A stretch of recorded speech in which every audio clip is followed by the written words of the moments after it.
Gusto niyo ba yung culture niyo doon?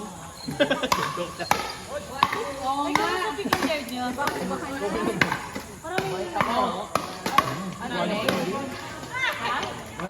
Kasi mga tennis player. Pero tennis player na Steve. Yung mag-ano ka, punta ka ng silang. Powerhouse. Nabili. Ito si Rato. Uuwi sa atin si Rato. Yan ang dami ko. Ati! Parang di na rin. Ati!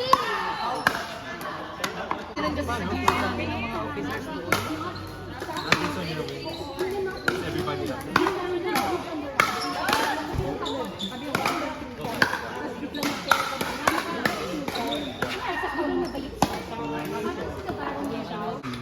May learning binigay ni Lauren na may learning curve na pagka may ano. Mga lulu eh. Yung mga post. Oo nga, meron nga. JFT. Hindi pa mag-release. Ang gusto yun. Nung naglaro sa Tienda City, may nakalaro ako babae. Pucha, ang lakas niya. Oo, pantek pa. Ano, gamit niya. Tapos laro niya talaga pang ano, worthy of the name.